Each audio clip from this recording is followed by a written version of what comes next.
Hi అండి. ఈరోజు వీడియోలో వినాయక చవితికి వినాయకుడికి ఇష్టమైన 5 రకాల నైవేద్యాలను ఈజీగా ఎలా చేయాలో చూద్దాం. ఈ ఉక్క పిండితోనే నేను 5 రకాలుగా చేస్తున్నాను.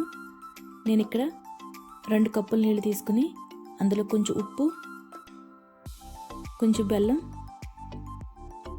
1 టేబుల్ స్పూన్ నెయ్యి కానీ వెన్న కానీ వేసుకోవాలి. నీళ్ళు బాగా మరిగించాలి. నీళ్ళు మరిగిన తర్వాత ఇందులో 2 కప్పులు బియ్య పిండి వేసుకుందాం. 2 కప్పుల నీళ్ళకి 2 కప్పులు బియ్య పిండి సరిపోతుంది. పిండిని బాగా కలిపేసుకుని స్టవ్ ఆఫ్ చేసుకుందాం.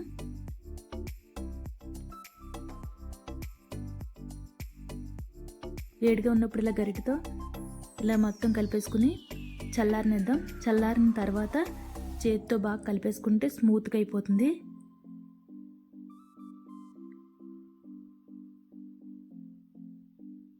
ఈ కొలతలు తెలిస్తే తాలికలు, కుడుములు చేయడం చాలా ఈజీ.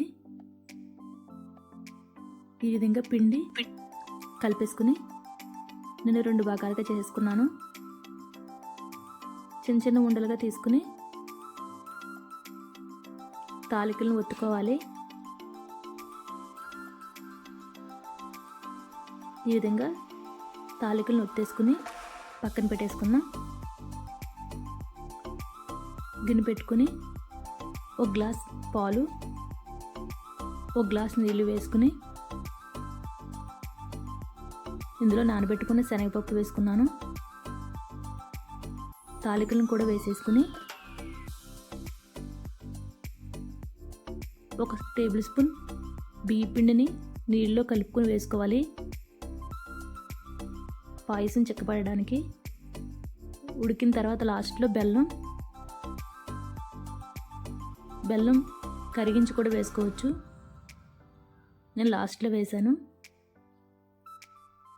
చిన్నగా కట్ చేసుకుని కొబ్బరి ముక్కలు, జీడిపప్పు, కిస్మిస్ను నేతిలో వేయించుకుని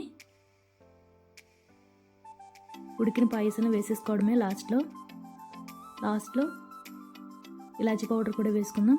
ఇంతేనండి, వినాయకుడికి ఇష్టమైన పాల తాలికల పాయసం. వినాయకుడికి ఇష్టమైన మోదకులను కూడా ఎలా చేయాలో చూద్దాం. కొబ్బరి తురుమును 1 కప్పు తీసుకుని కొంచెం వేగిన తర్వాత 1 కప్పు బెల్లం కూడా యాడ్ చేసుకోవాలి. ఇందులో కొంచెం నీళ్ళు వేసుకుంటే బెల్లం కరగడానికి. కొబ్బరి బెల్లం కూడా 2 కూడా బాగా దగ్గరికి ఉడికించుకోవాలి. దగ్గరికి అయిన తర్వాత స్టవ్ ఆఫ్ చేసుకుని చల్లారనిద్దాం. పెద్ద సైజు నిమ్మకాయ ఉండలుగా తీసుకుని, నిమ్మకాయ సైజు అంత ఉండలుగా తీసుకుని చేతితోనే మనం మోదకం తయారు చేసేసుకుందాం. ఇలా చేతితో స్లోగా ప్రెస్ చేసుకుంటూ మధ్యలో కొబ్బరి ఉండలను పెట్టేసుకుని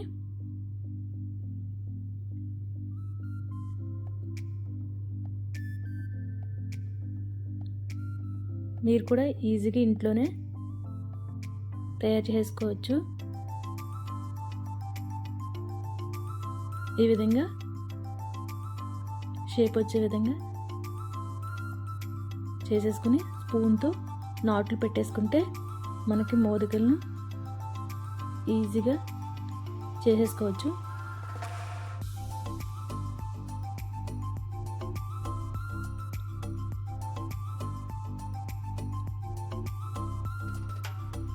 ఇదే విధంగా మోదకలన్నిటిని చేసేసుకుని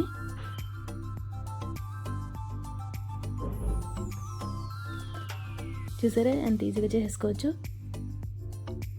ఇప్పుడు కొంచెం పిండిలో నానబెట్టిన శనగపప్పును వేసుకుని కలిపేసుకోవాలి.